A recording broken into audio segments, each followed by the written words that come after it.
previous class, what we have done is we have basically solved uh, question paper of ICATS, which was of 2019 actually. In today's class, what we're going to do is we're going to do the questions of ICAT paper, which is of 2018. Okay. In the last class, we have done 5 questions. Today also we'll try our level best to complete 5 questions. Uh, in the last class, I also told you guys about some rules. In those rules, the most important one was to manage your time. We will be having 30 questions and 90 minutes. So you need to spend 3 minutes per question. If you feel that your question is very hard, you need to move on. अगर लग रहा है question बहुत ज़्यादा hard है तो आप आगे प्रोसीड करेंगे और बाकी क्वेश्चन को कंप्लीट करेंगे. When you are done with the paper, if you have time, you can come back to the hardest question. But if you have lots of questions left over, you need to spend your time wisely. So let's come towards the first question. The temperature in Chicago was -5 at 8 a.m. So when it was morning 8 a.m., the temperature was -3 degrees Fahrenheit. The temperature increased by 5 Fahrenheit by noon. Noon means what? 12 o'clock. So पहले हम क्या करेंगे? We will just translate these statements into numbers. This is the language given to us. We need to translate it. So at 8 a.m. it was -3 Fahrenheit. The temperature increased. Increase का मतलब क्या होता है? Addition हो रहा है. ठीक है? So temperature increased to what? Increased to 5 Fahrenheit plus 5 Fahrenheit. So we need to calculate what was the time at 12 noon now. अगर एक टेम्परेचर है उसमें अगर इंक्रीज हो रहा है, what does that mean? I'm going to add it up. So what answer I'm going to get? I'm getting minus plus is minus.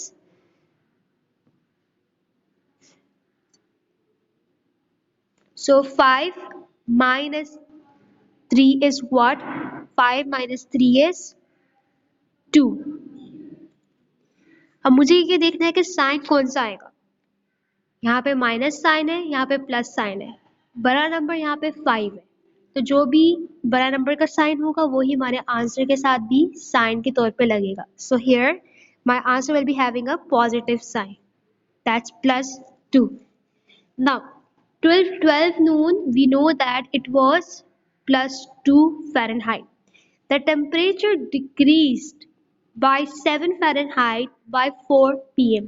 ये हमें पता है कि 4 p.m. कब होता है? दोपहर के टाइम. कह रहे हैं कि टेम्परेचर फिर से गिर गया, डिक्रीज हुआ. कितना डिक्रीज हुआ? 7 डिग्री फ़ारेनहाइट और 7 Fahrenheit as simple as possible. Decrease का मतलब क्या होगा? हम सब्ट्रैक्ट करेंगे -7. So we know that plus minus is minus. 7 minus 2 is 5. और यहाँ पे बड़े नंबर का जो है हमारे आंसर के साथ लगता है. So my answer will be having a -5. Very good. So our answer is basically -5. You can see the question.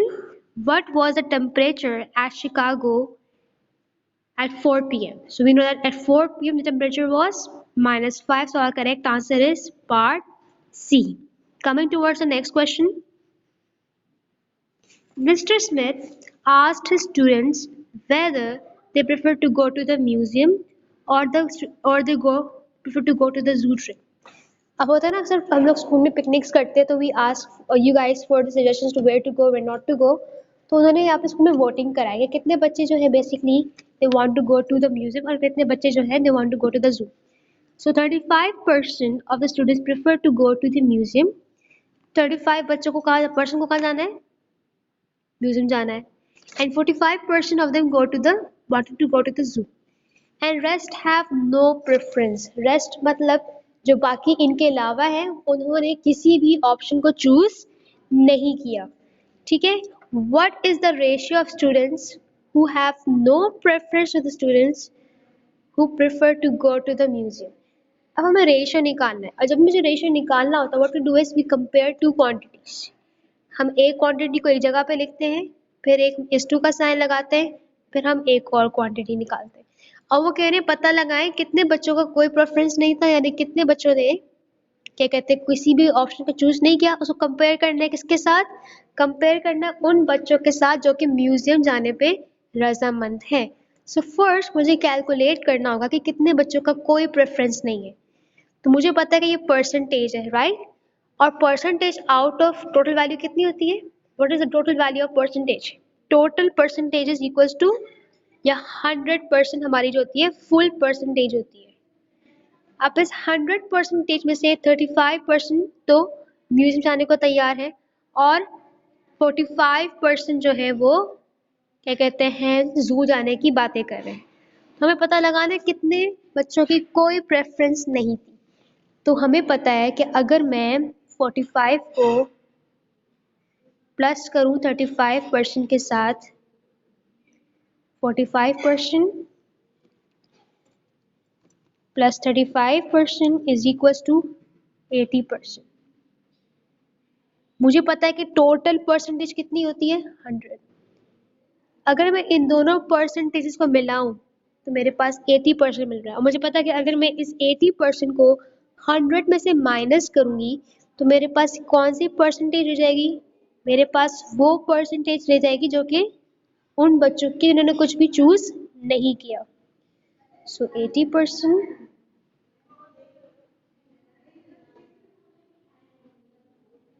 our answer is going to be 20%। यानी 20% बच्चे ऐसे थे जिन्होंने कुछ भी चूज नहीं किया। सबको ये स्टेप क्लियर हो गया? Any problem? We know that कि अब हम अपने स्टेटमेंट को बिल्ड करते हैं। कितने परसेंट बच्चे जू जा रहे हैं? How many percent of students are going to go to zoo? We know that they are 45%। How many are going to museum? We know that there are 35% students. And how many of them are having no preference? Preference नहीं है. No preference. We know that's 20%. अगर हम इन तमाम को plus करें हमारे पास 100% आना चाहिए। This shows कि हमने जो भी किया वो सही। लेकिन अभी हमारा टारगेट नहीं है। हमें क्या करना है बेसिकली? हमें बेसिकली यहाँ पे निकालना है, रेशियो निकालना है। So you can see that what is the ratio of students who have no preference, मतलब no preference वाले बच्चों को compare करना है किसके साथ? No preference students to the students who prefer to go to museum. No preference वाले बच्चों को compare करना है with the museum students, जो बच्चे म्यूजियम जाना चाह रहे हैं। मुझे पता है कि no preference वाले बच्चे कितने हैं? 20% है। और मुझे पता है कि म्यूजियम वाले बच्चे कितने हैं? 35 है। अब मैं क्या कर रही हूँ, मैं इस परसेंटेज को हटा रही हूँ। थोड़ी देर के लिए इस परसेंटेज को हम हटा रहे हैं क्योंकि रेशियो कैलकुलेट करें, और मुझे पता है कि दोनों परसेंटेज की वैल्यू तो मसला नहीं है। ये ऐसी बात है कि अगर आप किसी जगह पे जा रहे हैं जहाँ पे सब कुछ सेम है, जैसे if you going to a class which is of your same level, अगर आप ग्रेड 8 में ही जा रहे हैं जहाँ पे आपके ही स्टूडेंट्स हैं तो आप बिल्कुल नॉर्मली रिएक्ट करोगे, आप थोड़ा सा फॉर्मेलिटीज के साथ नहीं रहोगे। ये ऐसी मिसाल है कि अगर आप लोग अपने ही फैमिली में किसी घर जाते हो तो आप बिल्कुल फ्री हैंड होते हो, लेकिन अगर आप किसी और के घर जा रहे हो जिसको आप नहीं जानते तो आप थोड़ा सा फॉर्मल तरीके से बिहेव करोगे। अब मुझे पता है क्वालिटी परसेंटेजेस हैं तो परसेंटेज का साइन लगाने की ज़रूरत नहीं है। अब मुझे यहाँ पे देखना है कि यहाँ पे 20 और 35 दोनों आते हैं सेम टेबल में, the table of 5। So divide by 5 here also and divide by 5 here also. So we know that 5 fours are is 20. 5 fours are is 20 and 5 sevens are is 35. 7s are is 35. तो मेरे पास यहाँ पे क्या ratio आ रहा है? The ratio is 4:7. So if I look at the options, my correct answer will be part C. As I told you guys earlier कि जब भी आप सर्कलिंग करेंगे अपनी आंसर शीट पे तो आप उस सर्कल को completely C वाले सर्कल को completely कलर कर लेंगे। याद है क्वेश्चन नंबर 2 का आप लोग C कलर करेंगे, ठीक है ना? completely कलर करना, हाफ कलर नहीं करना। Let's move to the next question. Now a movie is being shown on a television. एक मूवी है जो दिखाई जा रही है टेलीविजन के ऊपर, ठीक है। Now the movie is scheduled for 150 minutes. 150 minutes time period के लिए ये मूवी लगाई गई। अब मैंने पहले कैलकुलेट करते हैं, अज्यूम करते हैं कि ये कितने एक्चुअली कितने घंटे की होगी। हमें पता है कि in 1 hour there is 50 minutes, right.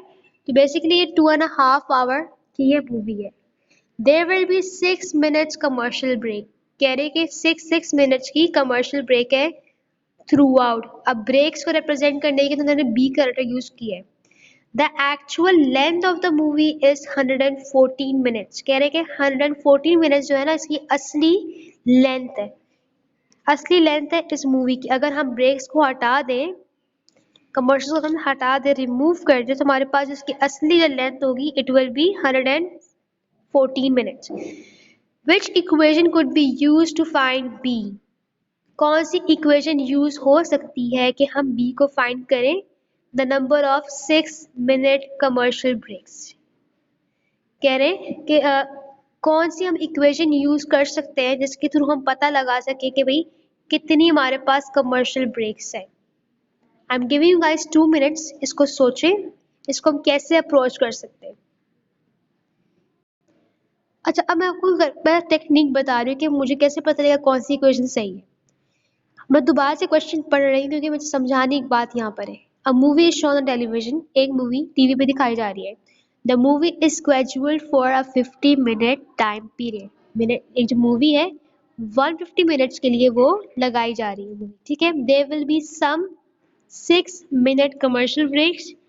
6 minutes की कमर्शियल ब्रेक्स होंगी, ठीक है। अब the throughout the movie the actual length of the movie is 114 minutes. अगर मैं आपसे कहूँ कि आप कोई ड्रामा देख रहे हैं, अगर वो ड्रामा लेट्स सपोज 40 मिनट्स का है, अगर मैं आपसे कहूँ कि पाँच पाँच 5 मिनट की ब्रेक आएगी, उसमें सिर्फ एक ब्रेक आएगी लेकिन वो 5 मिनट की होगी। अगर मैं आपसे कहूँ कि वो ड्रामा कितने मिनट्स का होगा, if I ask you that what how long will be that drama for if I remove the breaks, what will your answer be? Who can tell me that? You're going to watch a drama, it's of 40 minutes, but it will be having only one break, which is of 5 minutes.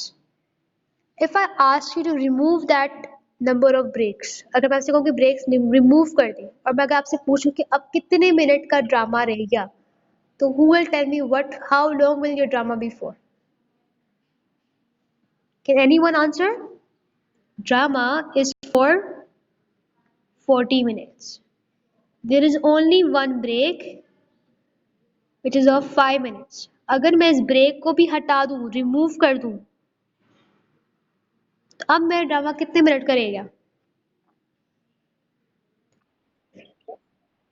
40 - 5 करेंगे, that is 35 minute. अब आपका drama कितने का है? 35 minutes का है। अब similarly मैं यहाँ पे भी यही थियोरी यूज करके समझाने की कोशिश करूंगी आपको। You see a movie is being shown television. Movie कितने मिनट्स की है? 150 मिनट्स की है, राइट। लेकिन कह रहे हैं कि असली जो लेंथ है ना मूवी की, वो 114 मिनट्स है। अब यहाँ मुझे ये नहीं बताया हुआ कि कितने मिनट कितनी कमर्शियल ब्रेक्स है। उन्होंने ये बताया कि कमर्शियल ब्रेक्स होंगी, लेकिन हर ब्रेक कितने कितने मिनट्स की है? 6 मिनट्स की ब्रेक है। आप सब ड्रामास देखते हैं, यू ऑल सी ड्रामास, तो क्या हर ड्रामे में क्या एक ब्रेक आती है? नो, 3 से 4 ब्रेक्स तो आराम से हर ड्रामे में आ जाती है। इतना बड़ा ड्रामा नहीं तो जितना बड़ा वो बना देते हैं, because the breaks coming in between. तो उन्होंने हमें ये नहीं बताया कि कितने मिनट्स की ब्रेक है, उन्होंने ये बोला कि ब्रेक्स होंगी। Look at the sentence, there will be some का मतलब है कुछ। There will be some 6 minute commercial breaks, कुछ तो ब्रेक्स होंगी 6 मिनट्स की थ्रू आउट द मूवी, पूरी मूवी में। और कह रहे हैं कि जो एक्चुअल जो मूवी थी ना 114 मिनट्स की है। अब मुझे पता लगाना है बेसिकली कि ये ब्रेक्स कितने मिनट्स की है। तो मैं कैसे पता लगा सकती हूँ? Total length of the movie, यानी मूवी की पूरी लेंथ कितनी थी जो वो लोग दिखाने वाले 150, और एक्चुअल लेंथ कितनी है? What is the actual length of the movie? That is minus 114 minutes. If I calculate the two, 150 minus 114, मेरे पास आंसर क्या आ रहा है? I am getting the answer 36। मतलब मेरे पास जितनी भी मूवीज होंगी या जितनी भी हम लोग ब्रेक्स देखेंगे during the movie, her movie कितने कितने मिनट्स की होगी? 6 मिनट्स की होगी। और अगर मैं तमाम ब्रेक्स को ऐड करूं तो कुल मिलाकर ये जो तमाम ब्रेक्स होंगी वो कितने मिनट की होंगी? सब के सब 36 मिनट्स की होंगी। तो मेरे दिमाग में एक बात आई, मैंने कहा कि अगर टोटल ब्रेक्स, अगर मैं पहली ब्रेक को लूँ, दूसरी ब्रेक को लूँ, तीसरी ब्रेक को लूँ, अगर मैं इन तमाम ब्रेक्स के टाइम को प्लस करूँ, मेरे पास क्या आ रहा है यहाँ पे? 36 आ रहे हैं। और मुझे बताया हुआ था कि अगर हम एक ब्रेक का टाइम देखें तो एक ब्रेक का टाइम कितना है? One break is for how much? One break is for 6 minutes, right? और अगर हम देखें टोटल ब्रेक कितनी है? 36 मिनट्स की। तो मुझे पता चला कि ये एक्चुअली कितनी ब्रेक्स थी हमारे पास, कितनी ब्रेक्स हुई इस पूरी मूवी के दरमियान। क्रॉस मल्टीप्लाई करेंगे, ये ब्रेक्स के लिए। मैं दोबारा से करके दिखा रही कि मेरे को बहुत फास्ट है यहाँ पर।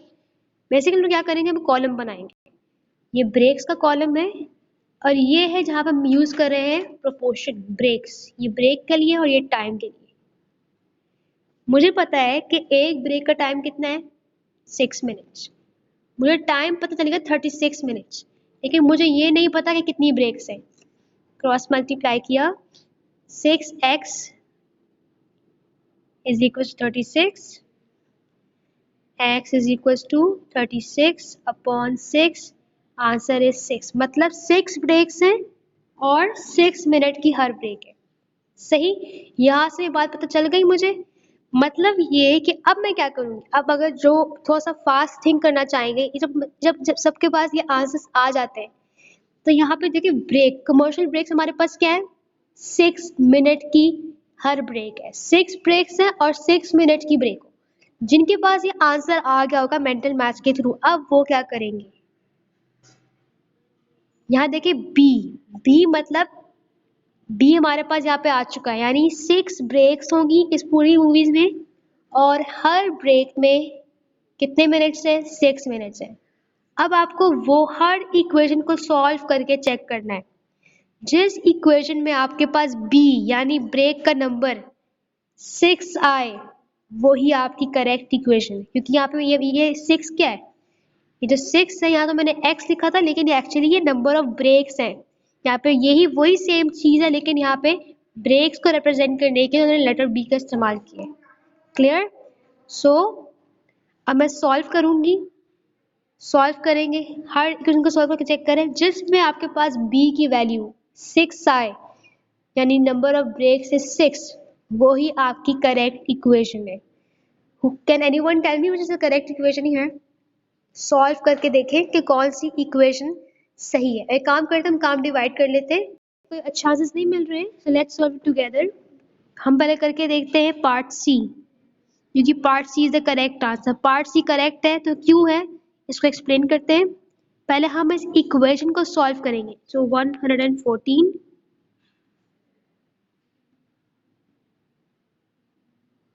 Is equal to 150 minus 6b। हम पहले क्या करेंगे, 150 को शिफ्ट करेंगे दूसरी साइड पे। सो 150 को मैंने शिफ्ट किया इस साइड पर, यहाँ पे पॉजिटिव था, वहां जाके क्या हो जाएगा माइनस। सो 114 माइनस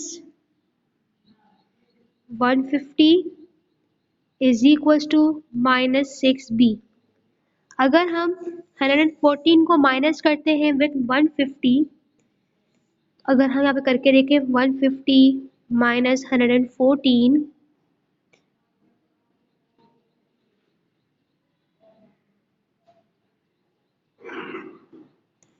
हमारे पास आंसर क्या बचा पीछे? 36 बच रहा है। सो 36 आंसर है, लेकिन क्योंकि यहाँ पे 114 का साइन पॉजिटिव है और 150 का साइन नेगेटिव है, बड़ा नंबर यहाँ पे माइनस 150 है, so my answer will also be negative. मैंने ये सॉल्व करके क्यों दिखाया, सब्ट्रैक्ट करके क्यों दिखाया, maybe you will not be allowed to use the calculator. तो सबको जो है माइनस करना तो आना चाहिए। अब मुझे अभी बी को फाइंड करना है। बी को फाइंड करने के लिए 6 को हटाना होगा। 6 यहाँ पे मल्टीप्लाई हो रहा है, यहाँ लेके आएंगे तो क्या होगा, डिवाइड हो जाएगा। So -36 upon -6 is equal to B. अगर हम देखें, if I focus over here, minus minus is plus and 6 and 36 both come in the same table. 6 that is 36 is equals to b. So you can see कि हमारे पास यहाँ पे b की value क्या आ गई, 6, यानी कितनी ब्रेक्स थी, 6 ब्रेक्स थी। जो हमने पहले कैलकुलेट किया और जो हमने इस इक्वेशन में कैलकुलेट किया, दोनों बात आपस में क्या करेंगे, मैच करेंगे। लेकिन अगर मैं इसके अलावा कोई और इक्वेशन सॉल्व करके देखूं, मैं आपको एक इक्वेशन सॉल्व करके दिखा रही हूँ कि मैंने सी को क्यों चूज किया, C why C is the correct answer, बाकी इक्वेशन सही क्यों नहीं है, पार्ट ए करके दिखा रही हूँ। So we know that 150 is equal to 6114 plus B. पहली बात हमें ब्रैकेट को ओपन करना है, तो हम 6 को इससे भी मल्टीप्लाई करेंगे और इधर भी मल्टीप्लाई करेंगे। सो 6 multiply by 114 we'll get the answer 684। और फिर आप 6 को मल्टीप्लाई करेंगे b के साथ, your answer will B plus 6b।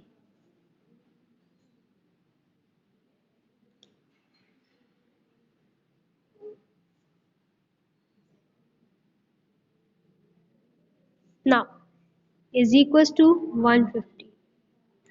now I need to shift this number over here, यहाँ पे पॉजिटिव है, यहाँ पे आके माइनस हो जाएगा। So 150 minus 684 is equal to 6b।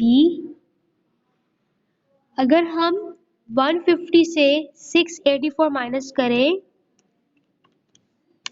I'm going to get the answer -534, क्योंकि यहाँ पर हम देखें तो 150 is a पॉजिटिव नंबर और ये नेगेटिव नंबर है, लेकिन यहाँ पे बड़ा नंबर कौन सा 684 है, इसलिए आंसर के साथ भी माइनस साइन आया, is equals to 6b। if I calculate b here, so if I shift the 6 here, 6 यहाँ पे मल्टीप्लाई और यहाँ पे नहीं आएंगे तो क्या डिवाइड हो जाएगा। सो -534 divided by 6 is equals to b, which is equals to -89। तो ये हमारे आंसर के साथ बिल्कुल भी मैच नहीं कर रहा है, क्योंकि जब हमने पहले कैलकुलेशंस की थी उसके मुताबिक हमारे पास 6 ब्रेक्स होनी चाहिए, और यहाँ पे आंसर आ रहा है कि 89 ब्रेक्स, जो कि बात पॉसिबल ही नहीं है कि अगर हमारे पास 2.5 आवर की अगर एक मूवी चल रही है तो 89 ब्रेक्स तो हो ही नहीं सकती हैं, क्योंकि हर अगर ब्रेक 6 मिनट्स की है तो वो पॉसिबल ही नहीं है, तो फिर मूवी तो होएगी नहीं, फिर सारी पूरी मूवी की जगह पे तो फिर पूरी ब्रेक्स ही चलेंगी।